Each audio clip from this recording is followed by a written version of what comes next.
No hay político muerto. Ellos estaban de parranda.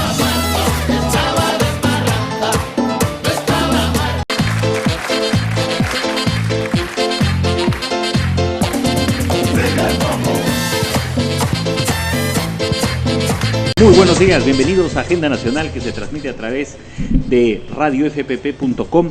Un gusto saludarte, estimado Ángel. Comenzamos la semana pues con muchas cosas en el tintero y vamos a tratar de llegar a nuestros televidentes, a los seguidores en las redes, a nuestros radioescuchas con el mejor análisis político.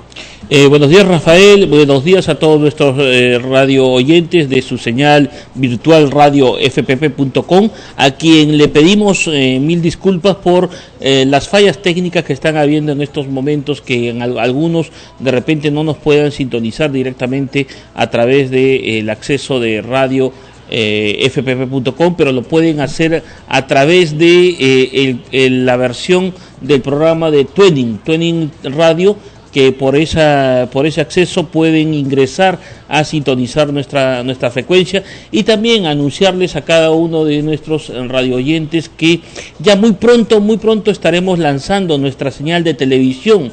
En breve estamos haciendo los trabajos ya para justamente terminar las partes técnicas, que era lo que nos estaba causando algunos problemas, que se colgaban las imágenes, pero ya se están superando esa etapa y estaremos en breve para poder salir también nuevamente con nuestra señal televisiva. Así es una buena noticia que nos das, Ángel, y nos vamos preparando para que en este nuevo quinquenio del 28 de julio del 2016 al 28 de julio del 2021, a través de la señal de televisión, podamos llegar a ustedes entrevistando a las nuevas autoridades. Como es sabido, el 28 de julio próximo llegan nuevos congresistas, aparecerán nuevos ministros. Nosotros estamos en una ubicación estratégica en el centro de Lima, la capital del Perú, según la Constitución política, que así se señala específicamente. Lima es un centro político muy importante y por excelencia, lo que nos permite tener y contar con los personajes a la mano, como se puede decir, y muy cerca, para que desde aquí ellos estén dando las primicias del caso. Así es, Rafael, estaremos instalando en el techo de nuestro edificio algunas cámaras para poder transmitir en directo en un lugar privilegiado, sobre todo la llegada del presidente de la República al Congreso para poder juramentar, ¿no?, el nuevo presidente o presidenta aquí, quien sea el caso. Y con respecto, Rafael, a este gran salto que vamos a dar nuevamente al relanzamiento, porque ya salimos ya en una oportunidad con nuestra señal de televisión, pero lo tuvimos que dejar en stand-by por una larga temporada y que nuevamente lo vamos a relanzar.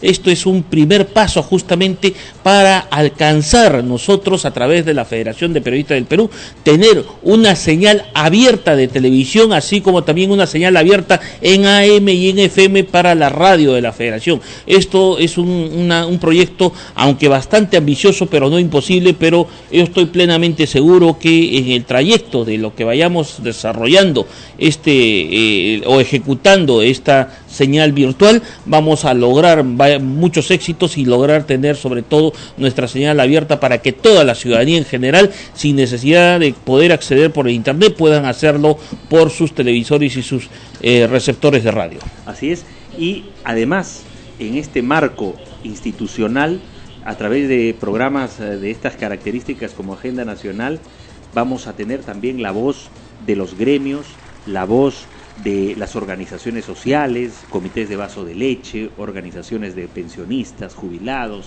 estudiantes. Vamos a tener la participación de los actores vivos que hacen la noticia y a los cuales a veces no se le da el espacio del caso.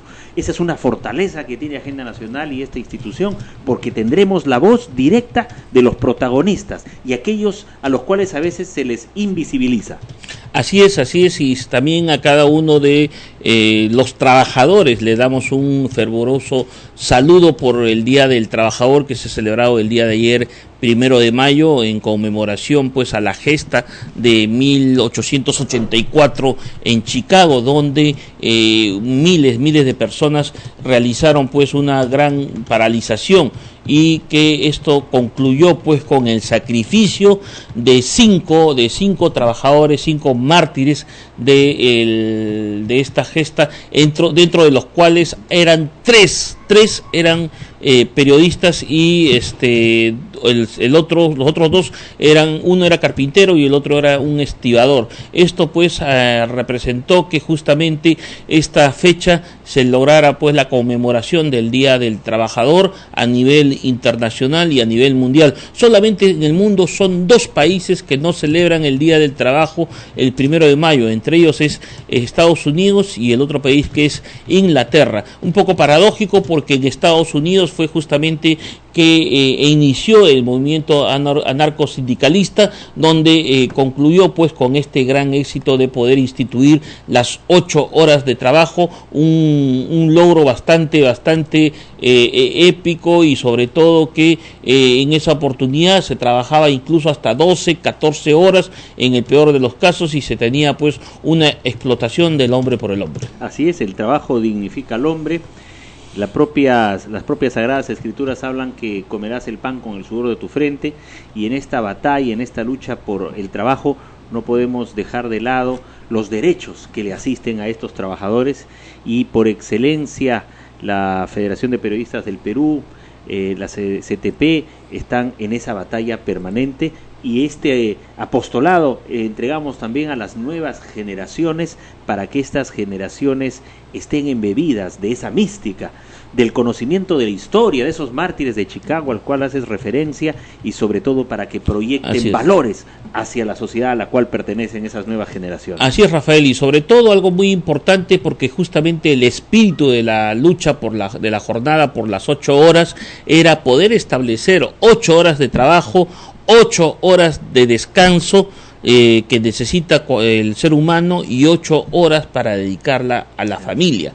Y de esto ya prácticamente se ve un poco reducido, porque la modernidad y sobre todo la gran cantidad de ciudades como es Lima, hace que el trabajador pase prácticamente casi 4 horas en el transporte, porque son casi 1 hora y media a 2 horas para dirigirse hasta su trabajo, y 1 hora y media a 2 horas también para retornar a sus domicilios. Entonces esto reduce justamente lo que podría ser las 8 horas efectivas que uno tendría que dedicarse a la familia, al hogar, y que esto se ve reducido solamente entre 4 a 3 horas, o inclusive a veces son sacrificadas todo ese horario y solamente se aprovecha el del descanso, ¿no? Entonces esto ha ido evolucionando, y es así también una de las razones que Estados Unidos también ha reducido su horario de trabajo, ¿no? En la gran mayor parte de Estados Unidos la jornada laboral está más o menos entre 6 a 8 horas como máximo, ¿no? Y esto justamente por el tema del transporte, que hace que el trabajador pues pase gran tiempo en deslizarse de un lugar a otro lugar, ¿no? Así es, y quiero dar la grata noticia del taller de liderazgo que este sábado 30 tuvo su primera versión. Agradecer profundamente, de manera sentida, la presencia tuya, Ángel, que llegaste a visitarnos. Estamos iniciando esta parábola del sembrador, de tirar la semilla, y algunos se van rescatando. Tuvimos los participantes, y esa grata visita ha quedado muy reconocida por ellos. Estuvimos en la Sala Democracia de la gloriosa institución Federación de Periodistas del Perú, en el mezanino, segundo piso, ¿no?, de la Sala Democracia, y esto es histórico porque se da inicio a una etapa también de rescatar valores y talentos. Por ejemplo, la participación de un chico de 16 años que estuvo presente y quiere ser un líder, un señor de 60 años que ha visto mucho en la vida y que es una conjugación de generaciones, y esa experiencia vamos a replicarla más y más, porque estas personas están comprometidas con la ética, con los valores, los principios morales, y sobre todo por la lucha que caracteriza a gremios como este, y estas personas se sintieron muy motivadas y se sintieron emocionadas de conocer la Sala Democracia de esta entidad. Así es, Rafael, felicitarte por esta iniciativa, sobre todo de impartir un gran taller de capacitación, sobre todo dirigido principalmente a los jóvenes, pero es en general a todas las generaciones, porque para este tipo de capacitaciones de liderazgo no hay edad. En el estudio y en general no hay edad para poder capacitarse, para poder profesionalizarse y para poder adquirir nuevos conocimientos. Solamente para concluir, Rafael, con el tema del Día del Trabajador que se celebró el día de ayer, para hacer referencia nada más que ayer, 1 de mayo, aproximadamente a las 10:30 de la mañana, se inició una gran marcha que partió desde la Plaza San Martín.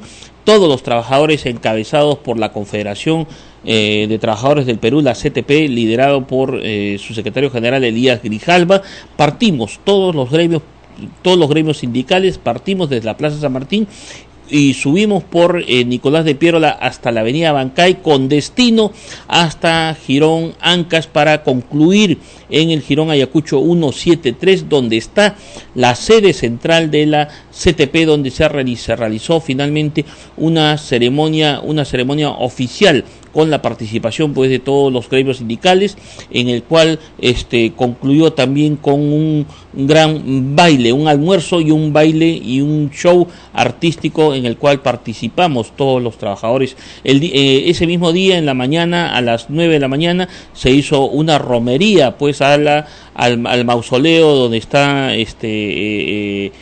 los restos de Julio Cruzado Zavala, y están también los restos de uno de los principales líderes de la CTP, que fue Luis Negreiros Vega, quien muriera asesinado en manos de la dictadura cuando era secretario de la CTP, y también era secretario general de el partido aprista, en una emboscada que le hicieran justamente en el cruce del Jirón Petituar con la avenida 28 de Julio, y fuera pues acribillado conjuntamente con uno de sus cercanos colaboradores, que conducía un automóvil y que lo transportaba, porque él en ese momento se encontraba en la clandestinidad porque estaba perseguido por la dictadura, y que lamentablemente pues terminara siendo vilmente asesinado en estas circunstancias. Por aquella época, saliendo de la dictadura del Ochenio, la dictadura odigrista, justamente, ¿no?, el año 1950, el 18 de julio, se funda la Federación de Periodistas del Perú, en esa coyuntura de esbirros, de los Esparzas Añartu, de los soplones y la persecución a gente, ciudadanos que querían democracia para la República.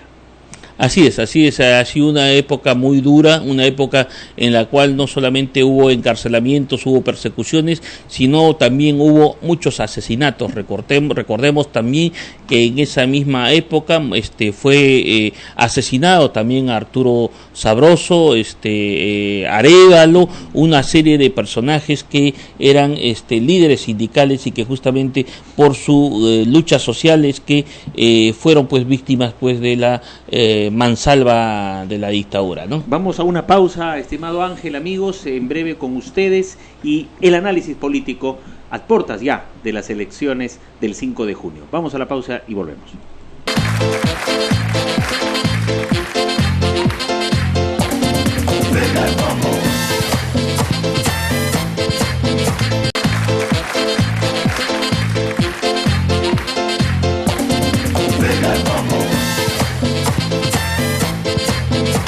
Acompaña nuestro segundo bloque en Agenda Nacional. Ángel, bien, el panorama está interesante. También ha puesto su voz la encuestadora GFK.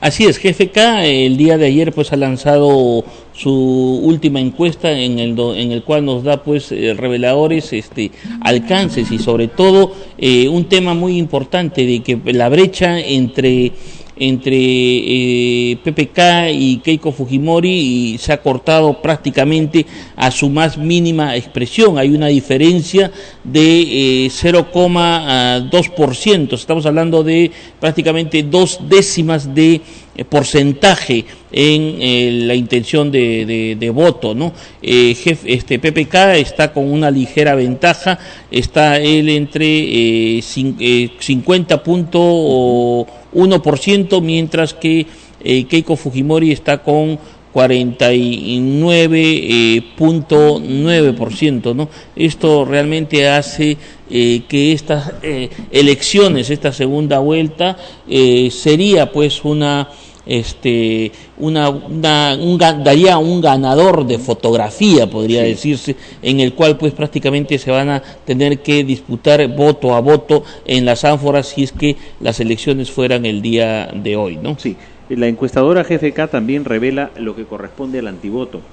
Señala que este antivoto está en Keiko en un 40%, pero menos tiene PPK. PPK tiene 31,6%. Esto implica menos Así es. resistencia.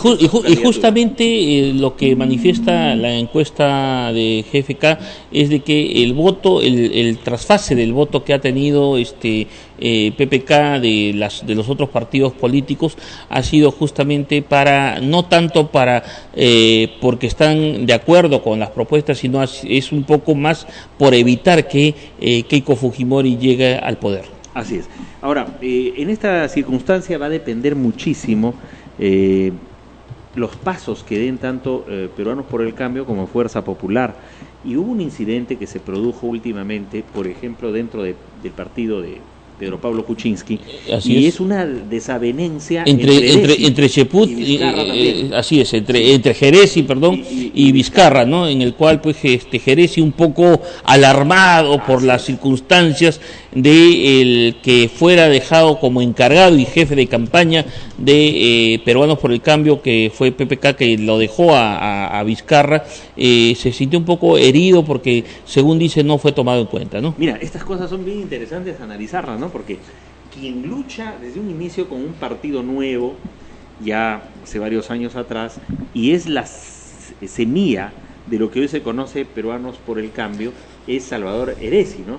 Que fue alcalde de San Miguel, él viene de las canteras del PPC, y entonces hicieron, como se dice comúnmente, un binomio con Pedro Pablo Kuczynski, y siempre han estado alternando. Entonces como que Heresi o Jerezi, ¿no? Se sienten ellos, él se siente como un depositario, digamos, de esa amistad con Pedro Pablo Kuczynski, pero en el camino ya es nombrado Vizcarra, el ex gobernador de Moquegua, como jefe de campaña, y por tanto es el principal vocero, junto a Mercedes Arao.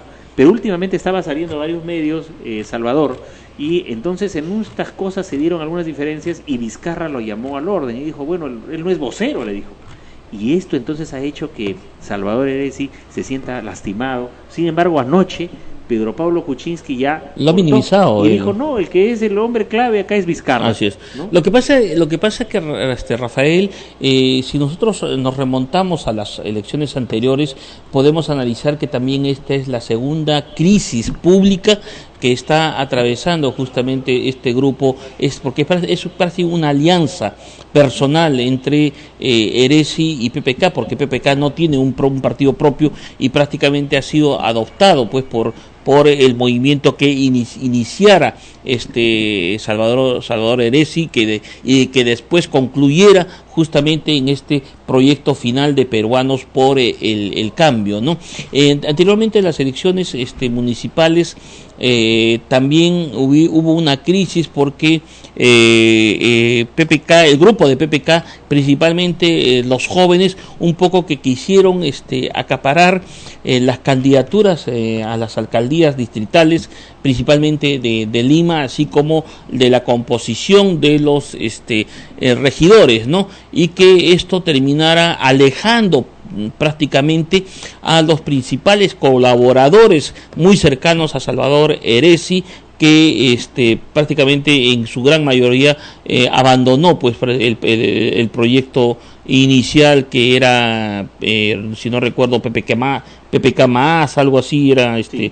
el movimiento que tenía Salvador Heresi, ¿no? El partido más, así es. Entonces, ahora nuevamente existe esta crisis porque Salvador se siente prácticamente como el promotor, el fundador y casi se podría decir uno de los socios de este proyecto, así es, y que terminara. Pero se tiene que entender, Rafael, que en la política el manejo es completamente distinto. Las composiciones y las elecciones él puede haber sido el fundador, pero si en las elecciones internas se determina que es otro el conductor, tiene que aceptarlos. Y en este caso, el que es cabeza prácticamente de esta candidatura es PPK, y él tiene que dejar pues prácticamente como vocero oficial y como su jefe de campaña, como lo manifestó, que lo dejó a Vizcarra, y él era el que oficialmente tenía que salir adelante en cualquier cuestión de declaraciones oficiales, ¿no? Ahora, esto es muy importante que la gente lo tome en cuenta, porque el público hace su evaluación también, y suele pasar en la política. Qué difícil es trajinar la política, ¿no, Ángel? Esto se ha dado en muchas agrupaciones partidarias, donde el celo comienza a venir, y sucede pues hasta qué punto el ser humano tiene debilidades, el ser humano tiene una serie de desajustes, y sucede que quieren figurar. El caso de Heresi efectivamente tiene varias razones, varios argumentos para sentirse él como uno de los padres de esta criatura y de esta segunda vuelta donde pueden ser gobierno, pero a través de la historia ha aparecido así personajes donde la vanidad también va ganando y se generan desinteligencias al interior de los grupos. Algo así se vivió hace unos días en el caso Keiko y Kenji, ¿no? Donde así también surge el celo, yo me presento, no me presento, y esto se dio también en tiempo de Toledo, por eso se fue Bruce, ¿no? Cuando Toledo estuvo en la campaña, entre otros argumentos, y Elian Carr llamó varias veces la atención, según nos cuentan, a Bruce, llamó la atención al mismo Cheput, en una reunión pública interna en el partido de Perú Posible. Esas desavenencias se dieron, y ha ocurrido en los partidos históricos también, ¿no? Incluso en la democracia cristiana, cómo se van dividiendo las posiciones, a veces con más argumentos ideológicos. Claro, pero las pugnas ahí en los partidos debidamente orgánicos es distinta, ¿no? Es distinta. En el caso, por ejemplo, quiero tomar tus palabras iniciales que manifestaste de que Salvador se sentía prácticamente el padre de la criatura, pero en la política, Rafael, no hay una paternidad así como se ve. Sería una paternidad in vitro, ¿no? En pocas palabras, sería una paternidad in vitro, porque eso es algo que solamente lo pones tú una parte, pero en realidad pues el manejo y el crecimiento es completamente independiente, ¿no? Ahora, lo que ha ocurrido pues con las diferencias que existen actualmente entre el fujimorismo, porque es lo que está habiendo en el caso de Keiko Fujimori y de Kenji, es una pugna a futuro, es una pugna del poder a futuro, un tratar de lograr un posicionamiento adelantado, que es lo que ha pretendido Kenji Fujimori, y que terminara pues siendo frenado por la propia candidata y lideresa de Fuerza Popular, porque con esas declaraciones que hizo y con la puesta en orden a su hermano, ha tratado y le ha mandado un mensaje no solamente a Kenji, sino a todo su movimiento y a la ciudadanía, que quien manda es Keiko. Esto es interesante porque mira cómo han manejado ellos su crisis, ¿no? Se generó la crisis y han tratado de ir solucionando rápidamente, al punto de que incluso Kenji Fujimori ha enviado una carta a Keiko pidiendo disculpas por este incidente. La carta se hizo pública anoche en un programa de televisión en exclusiva, y esto está demostrando cómo van manejando los asesores, los mismos candidatos, en este caso Keiko Fujimori, las circunstancias, ¿no?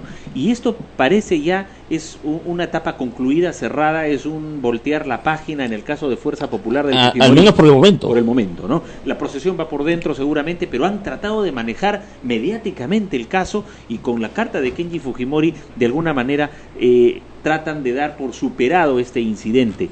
Y eso nos lleva evidentemente a tomar en cuenta el manejo de crisis que se da, pero cómo las disparadas a veces, el salirse por la libre, ocurre también en el Ejecutivo, 15 ministros, y a veces uno se dispara y choca con otro ministro. La política es dinámica, pues. Así es, pero lo que ocurre, por ejemplo, en los partidos jóvenes que están actualmente en la carrera política es muy distinto. O sea, cuando hay una desavenencia, cuando hay un enfrentamiento, muchas veces termina con con una división, con el divisionismo o con la separación o con el alejamiento de uno de los involucrados en esta crisis, y se queda pues prácticamente el que tiene más poder, ¿no?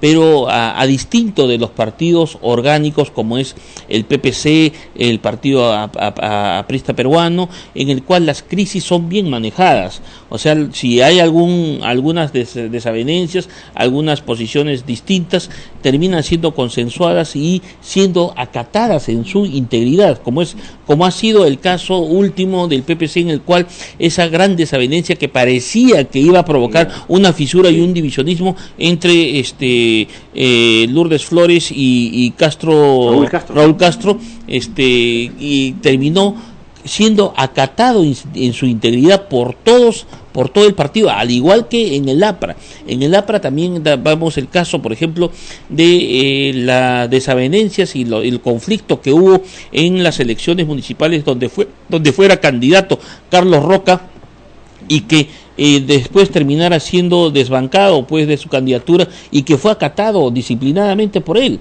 Eso no implicó de que Carlos Roca se alejara del Partido Aprista, y no mucho menos tampoco ni del Comité Ejecutivo Nacional. Él se mantuvo disciplinadamente a pesar de que estaba muy fastidiado por el retiro de su candidatura, pues no. Pero a diferencia pues de que actualmente los grupos pequeños terminan pues siendo divididos y siendo no tanto como divididos, sino termina con el alejamiento del que termina como perdedor, ¿no? Sí. Y en el escenario, ¿cómo votará la gente? Evidentemente, y algo se mencionó la semana pasada, cuando termina la primera vuelta, en realidad comienzan de nuevo los dos.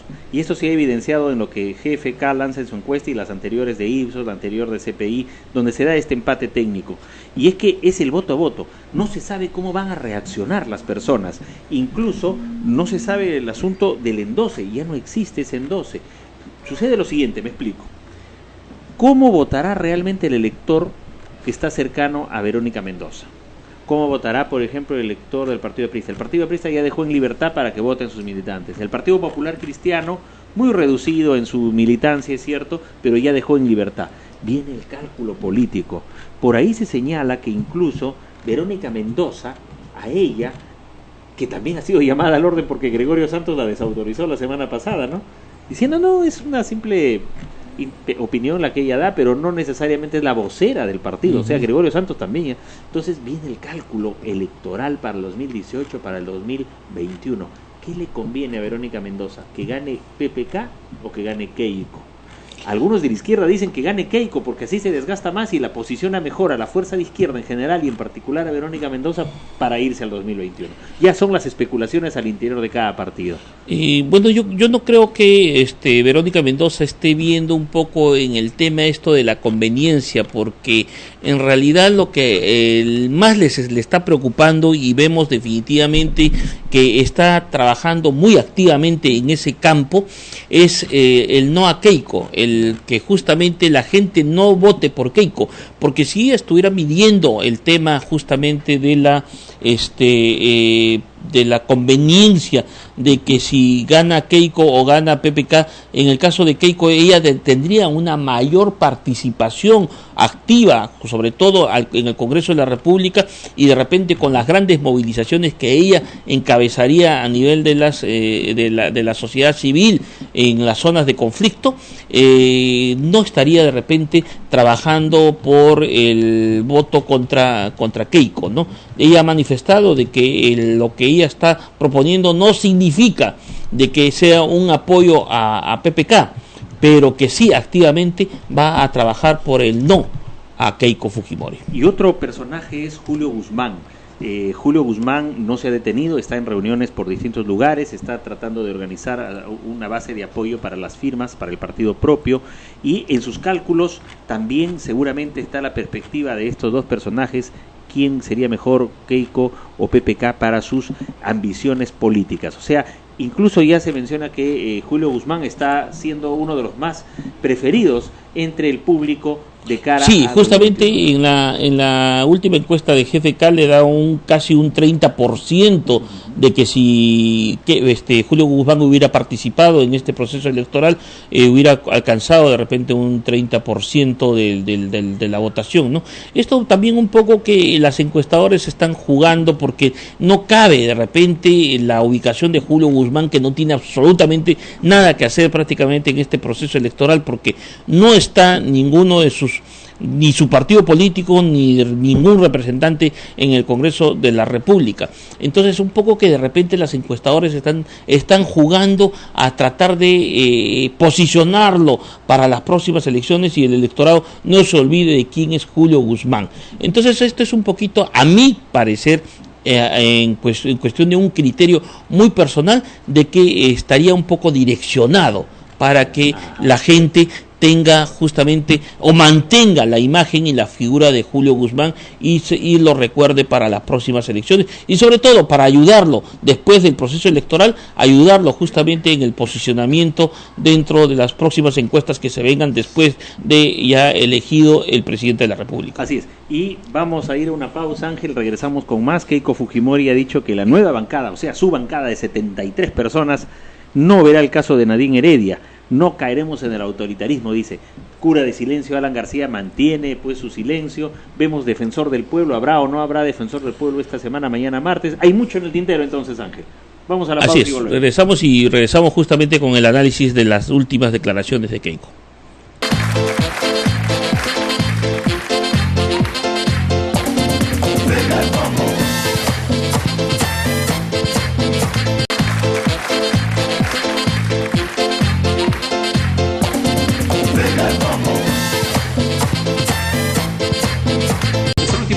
En agenda nacional, estimado Ángel, bueno, Keiko Fujimori ha dicho nueva bancada, su bancada, esta que ha ganado pues estrepitosamente en primera vuelta, no verá el caso de Nadine Heredia, no actuarán, señala la candidata de Fuerza Popular, de manera autoritaria. A mí me parece bastante positivo el que ella haya dicho, por ejemplo, de que no lo va a ver de manera autoritaria. Eso sí es bastante positivo y rescatable.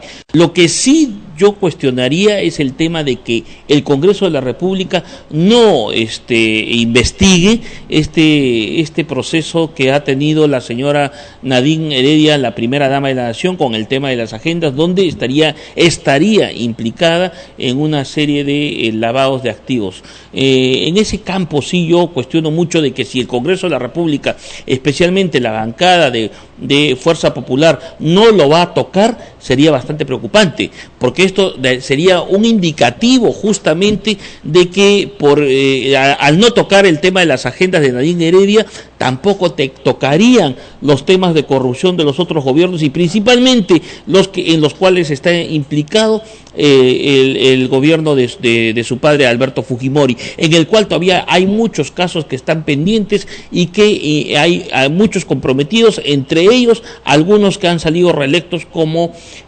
congresistas de la República, y que también están dentro del entorno de Keiko Fujimori, que posiblemente vayan a ocupar algunas carteras, como es el caso de la señora Cuculiza, como es el caso de el actual candidato a la vicepresidencia en la plancha de Keiko Fujimori, que es el caso de Klimper, ¿no? José Klimper. Entonces esto sí sería muy preocupante, porque si no va a tocar en una investigación en el Congreso el caso de las agendas, esto sería también un indicativo clarísimo que no va a tocar los otros casos en los cuales estarían involucrados principalmente su entorno de Keiko Fujimori. Entrando a este juego de elementos, ¿no? De elementos que se dan en la política, piensa mal y acertarás. ¿Por qué esta declaración de Keiko Fujimori? ¿No habrá bajo la mesa algo de negociación, como se señala aquí, ¿no? Alberto Fujimori tiene sus problemas con la justicia, evidentemente lo va a tener Nadine, lo tiene Ollanta. Entonces, cuando ella dice nosotros no perseguiremos, ¿no? De alguna manera hay algo de negociación, seguramente. Claro, pero sobre todo en un tema netamente de corrupción, y que la ciudadanía está pidiendo a gritos que sean efectivas justamente la lucha contra la corrupción. y que justamente la candidata termine declarando que se va a pasar por agua tibia este tema de Nadine Heredia, es un indicativo pues de que en el tema de la corrupción muy poco va a ser, ¿no? Sí, es muy peligroso lo que está diciendo, y ella que ha venido atacando a Kuczynski diciéndole que es el personaje del gobierno, el candidato del gobierno. Ahora, quien parece más gobiernista con esta declaración sería Keiko Fujimori, ¿no? Así es, en efecto, o sea, prácticamente Nadine Heredia pues ya tendría una bancada y una bancada mayoritaria en el Congreso de la República, con una aliada como es Keiko Fujimori y todo el grupo parlamentario de Fuerza Popular, ¿no? Ahí hay marchas y contramarchas, entonces en estos mensajes de Keiko Fujimori. Lo propio ocurrió y lo analizamos aquí con el 24x24, y ahora, es decir, va a ser laxa contra la corrupción. Esto es delicado, y más aún todavía cuando ella tiene parlamentarios y tiene una mayoría en el Congreso, y hasta ahora no viaja la Comisión PARI a Brasil para investigar los temas de Lava Jato o Lava Yato, el tema de las agendas y los personajes que se mencionan ahí, que son personajes brasileros. Entonces es preocupante. Mulder también en algún momento dijo: en la primera vuelta no vamos a tocar el tema Odebrecht ni nada de Petrobras, porque hay candidatos y están en campaña, y tocaría esto a Toledo. Es que no le conviene a ninguno, en ese momento no le convenía a los principales candidatos, ¿no? Porque prácticamente todos estaban involucrados en cierta forma. Si puedes dejar una primera vuelta, ya estamos llegando a la segunda, y la Comisión PARI no viaja. Mulder tenía que viajar a Brasil también, y todo ha quedado congelado. Así es, este tema de Lava Jato y de Odebrecht, yo creo que va a quedar un poco en stand-by hasta que venga el próximo Congreso de la República, porque prácticamente ya estamos casi a 30 días de llevarse a cabo las elecciones en la segunda vuelta, y en el cual vamos a estar prácticamente todos abocados al tema de lo que están proponiendo los candidatos, tanto Keiko como PPK, y sobre todo algunos enfrentamientos a los cuales se están llevando a cabo, y principalmente tanto a Keiko como a PPK en este momento no les conviene tocar el tema de Lava Jato, porque ya ninguno de sus rivales está involucrado en ese campo, ¿no? Entonces eso creo que va a terminar enfriándose un poco hasta después del 28 de julio, como lo que también está ocurriendo en Brasil. En Brasil también ya la temperatura ha bajado, ligeramente ha bajado con el tema de Dilma Rousseff, y que ya no se está viendo con tanta efusividad, ya no hay esas movilizaciones multitudinarias en las cuales pues había para justamente exigir el retiro de Dilma Rousseff, ¿no? Ahora, pasando revista al día a día, pasando y evaluando lo que se viene en la agenda de esta semana, tenemos el caso del Defensor del Pueblo. Habíamos mencionado al Congreso de la República hace instantes que no viajaba su comisión a Brasil, pero por lo menos antes de irse este 28 de julio, que el Congreso llegue a consensos con el Defensor del Pueblo, ¿no te parece, Ángel? Sí, definitivamente, eso ya lo habíamos mencionado anteriormente en una de nuestras ediciones cuando era nuestro programa Agenda Electoral, y que veíamos que el actual Congreso tenía que ser quien nombre al Defensor del Pueblo o a la Defensora del Pueblo, porque ya en la actualidad ya hay 2 candidatas mujeres que están postulando a esta representación para la Defensoría del Pueblo. Entonces, definitivamente, es este Congreso quien tiene que definir y no postergarlo para el siguiente, porque el siguiente sí que tiene una gran mayoría Fuerza Popular, terminaría pues en manos de algún personaje muy allegado o de repente comprometido con el grupo fujimorista, y que eso sí no sería absolutamente nada saludable, porque podría no solamente ya lo que ya tiene actualmente el manejo del Congreso, y después en manos de ellos también estaría la Defensoría del Pueblo y muy probablemente también el Poder Ejecutivo. Entonces, en ese campo yo creo que el actual Congreso, es un llamado a nuestro presidente del Congreso, a Lucho Iberico, para que justamente ponga en agenda el debate para la elección del nuevo representante a la Defensoría del Pueblo. Así es, y otra noticia que ha servido para que el ministro del Interior, José Luis Pérez Guadalupe, pues saque cara, saque pecho, ha sido la captura de este impresentable caracol, Gerson, ¿no? Entonces el ministro ha comenzado pues a sacar pues el pecho y decir: muy bien, esta captura se ha ido. Es cierto, pero es deber de la policía hacerlo. Además, es deber de la policía brindarnos seguridad a los ciudadanos y prevenir el delito. Y este sujeto ya pues es ranqueado, tiene varias entradas y salidas del penal, y lo que sucede es que ha habido una coordinación con la policía ecuatoriana y colombiana, lo cual es bueno porque para eso están las instituciones policiales de nuestros países, para que coordinen y hagan frente a un delito que cada vez se hace más sofisticado, y a delincuentes que fácilmente se van del país. Así es, esto definitivamente, yo creo que sí, Rafael, amerita que los principales actores hagan notar los éxitos, porque se está cuestionando mucho en el tema de la lucha contra la delincuencia, contra la inseguridad ciudadana, y que este logro, que si bien ha sido un éxito coordinado no solamente de la Policía Nacional, sino principalmente de la Policía Colombiana, para poder capturar a Gerson Galvez, ¿no? Que recordemos que es uno de los principales rivales de Gerard Oropesa, y que sería el autor intelectual y también el autor mediático del atentado, pues, que fuera perpetrado contra Gerard Oropesa ya hace poco más de un año, ¿no? Entonces, esto sí, definitivamente, para la ciudadanía creo que es sobre todo un gran alivio, pero hay algunos aspectos, hay algunos sectores de la población que ya se están manifestando que mejor se hubiera quedado en Colombia, porque allá de repente el Poder Judicial es mucho más efectivo, y es un tema que acá en el Perú no se tiene mucha confianza justamente a nuestros jueces, y que probablemente este señor Gerson Galvez podría terminar nuevamente en las calles, como ya se dio anteriormente, ¿no? Sí, sería realmente muy preocupante. El mismo ha venido con unos hay después este sujeto de decir: yo tengo derecho a la presunción de inocencia. A mí me capturó la policía colombiana, ni un policía peruano, dijo. O sea, venido pero con el pie en alto, ¿no? Este tipo de sujetos. Pero es la punta del iceberg, como sabes, Ángel, porque este sujeto que actúa en el Callao con extorsiones, con sicariato y otro tipo de delitos, lo que está describiendo es una realidad clamorosa, y es que quizás el Callao está en una situación peor a la de Ancash, cuando se intervino Ancash, cuando fue el Contralor de la República, el Defensor del Pueblo, el Fiscal de la Nación, fueron a Ancash, hicieron reuniones ahí con los vecinos. Ese tipo de acciones deberían tomarse respecto del Callao.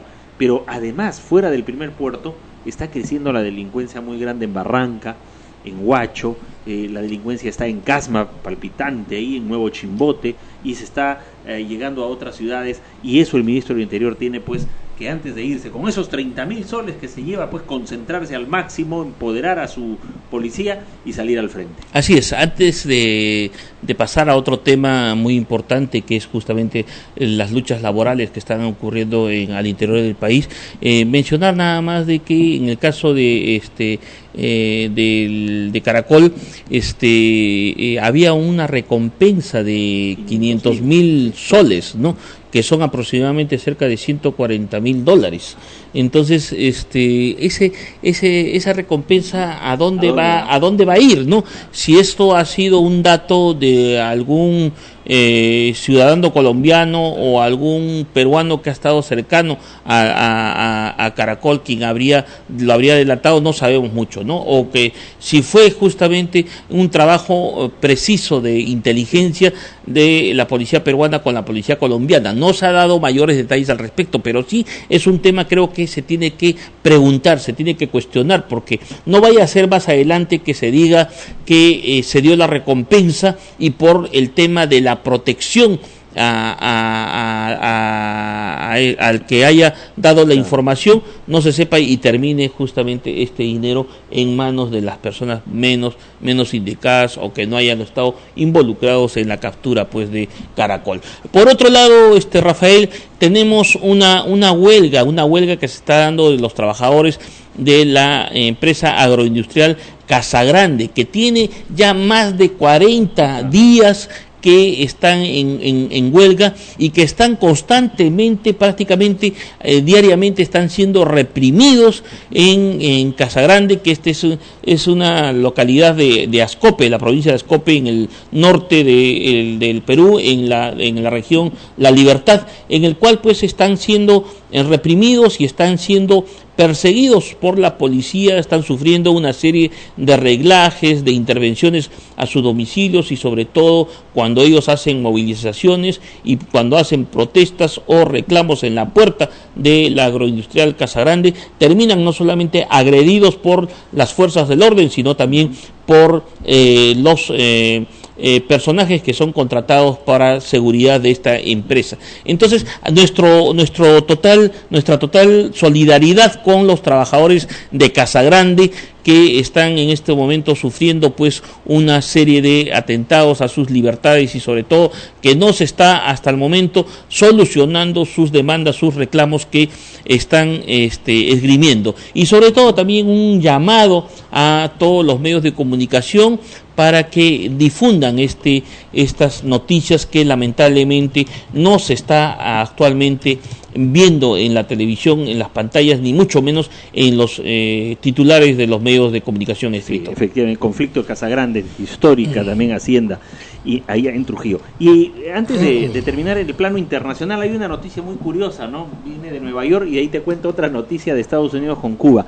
En Nueva York, una vez más, alerta, ratas gigantescas. No mueren las ratas así nomás, están poniendo en zozobra varios barrios enteros. Además, recordemos históricamente que el Central Park fue un basurero, ¿no?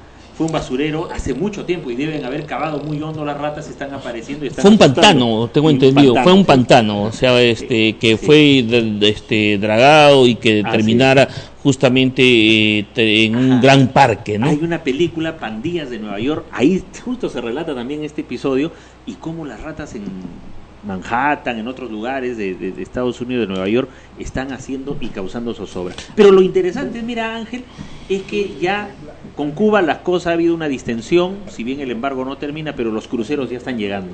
Así es. Bueno, este es un primer crucero que está llegando, pero en forma oficial y bien difundida, y que tiene un gran contingente de turistas, pero el turismo en Cuba ya viene prácticamente de casi hace 2 décadas atrás, en el cual pues habían ya algunos pequeños cruceros que llegaban a la zona y había una gran apertura y sobre todo había una inyección de dólares a la isla, ¿no? Y que esto ha ido creciendo a lo largo de prácticamente 20 años hasta la actualidad, y que concluyera pues en una forma prácticamente casi ya oficial, porque las negociaciones y las conversaciones que se está haciendo con Raúl Castro y el presidente Obama es un tema que está bastante avanzado, aunque tienen algunas fricciones. Han habido ya algunas declaraciones de Raúl Castro de que de estas negociaciones prácticamente no podría concluir positivamente y a buen puerto, pero esto es un poco para presionar justamente a Estados Unidos para que acceda justo a el levantamiento final, que es el objetivo principal de Cuba, que se levante justamente el embargo comercial. Así es, hemos llegado a segundos finales, la despedida, y así comenzamos la semana de manera pues frontal con la noticia, y estaremos dándole más noticias durante estos próximos días. La despedida. Nos despedimos de todos nuestros oyentes, los invitamos nuevamente para el día de mañana a las 11 del día para sintonizar su radio fpp.com y su programa Agenda Nacional. Damos también las gracias en los controles a José Briceño y en la cámara en el video a César Chipana, y hasta mañana nuevamente a las 11 del día.